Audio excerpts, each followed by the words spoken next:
Olá, bem-vindos à nossa análise de hoje. Vamos mergulhar numa narrativa, assim, fundamental. O capítulo 8 de Gênesis, na Bíblia, é a nossa fonte aqui. A ideia é entender melhor o que aconteceu depois do dilúvio, segundo essa passagem, né? O que rolou enquanto as águas baixavam, como foi esse recomeço para Noé e todo mundo na arca. Isso. A gente vai analisar o desenrolar dos fatos. Desde o momento que Deus age para as águas diminuírem, passando pelas ações de Noé, sabe? Para checar como estava a terra, até ele sair da arca, o primeiro sacrifício dele e a resposta de Deus que meio que estabelece uma nova base para o mundo. Exato. E claro, tem aquela imagem super conhecida da pomba com um ramo de oliveira, né? Vamos começar a olhar isso então? O texto abre com Deus lembrando-se de Noé. É uma expressão forte, né? E logo depois, um vento começa a soprar. Parece uma ação divina bem direta, para começar o recuo das águas, certo? Sim, sim. O versículo 1 conecta diretamente esse lembrar de Deus com ele mandar o vento. E ao mesmo tempo, o texto fala que as fontes do abismo e as comportas do céu se fecharam. Ou seja, a causa do dilúvio parou ali. E a diminuição das águas é descrita como gradual. Pouco a pouco, diz o texto. Demora 150 dias para baixar de forma significativa. E tem datas muito precisas. A arca para lá nas montanhas de Ararat no dia 17 do 7º mês.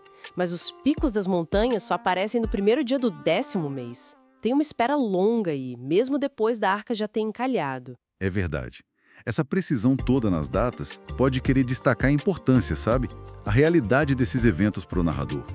A descrição parece misturar a intervenção divina, Deus agindo, com um processo que segue uma lógica mais natural, assim, de recessão das águas, da terra secando. Entendi. Depois que ele vê os picos, Noé ainda espera mais 40 dias, só então ele age. Abrindo a janela da arca, primeiro solta um corvo que ficou dando voltas, como diz o texto.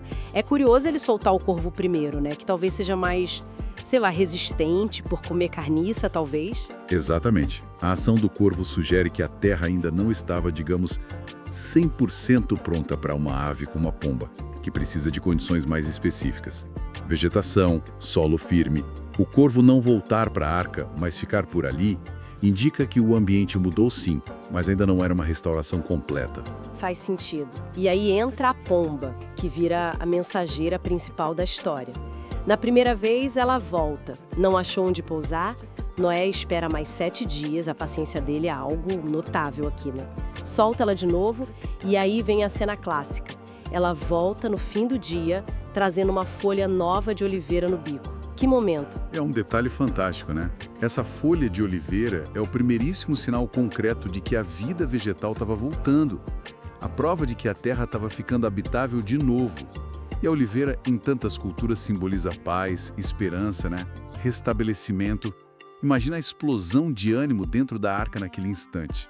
Nossa, com certeza. Aí ele espera mais 7 dias, solta a pomba pela 3ª vez. E ela não volta mais. Sinal de que encontrou onde ficar. E, de novo, o texto marca as datas certinhas para o fim do processo. No ano 601 de Noé, primeiro mês, dia 1º, a superfície está seca.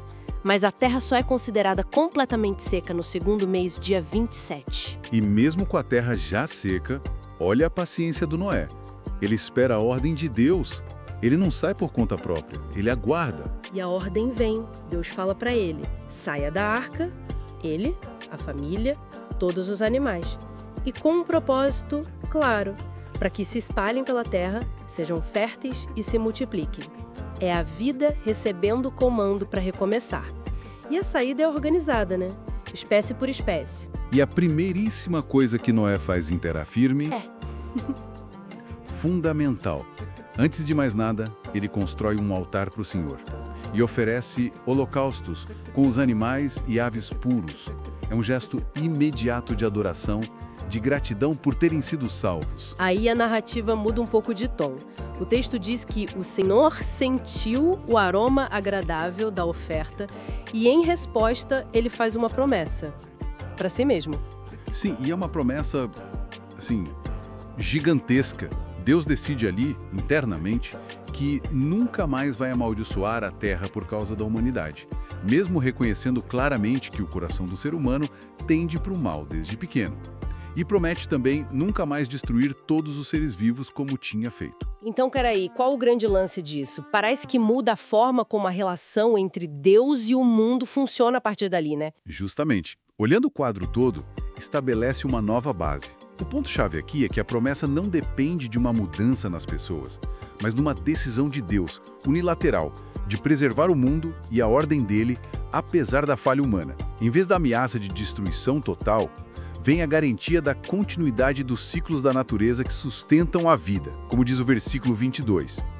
Enquanto durar a terra, plantio e colheita, frio e calor, verão e inverno, dia e noite, jamais cessarão. É uma promessa de estabilidade, sabe? Que legal essa leitura. E assim, o capítulo 8 de Gênesis nos leva da arca flutuando na destruição até a terra seca e um novo começo. Uma jornada que envolve paciência, observar os sinais da natureza, obedecer e que termina com um ato de adoração que recebe como resposta uma promessa divina essencial de regularidade para o mundo. É muito interessante observar como essa narrativa bíblica costura essa transição da catástrofe para renovação, né? Tem uma ênfase na ordem, nos rituais, na espera paciente. E, no fim, numa promessa divina que busca restaurar não só a vida, mas um senso de previsibilidade, de confiança no funcionamento do mundo. Fica a reflexão sobre como essas histórias de recomeço lidam com a memória do trauma e a necessidade de garantir a continuidade. É verdade. Bom, na nossa próxima conversa vamos explorar o que vem depois, mergulhando no capítulo 9 de Gênesis. Lá, esse novo começo se desdobra com bênçãos, mandamentos e o famoso sinal da aliança no céu. Até lá!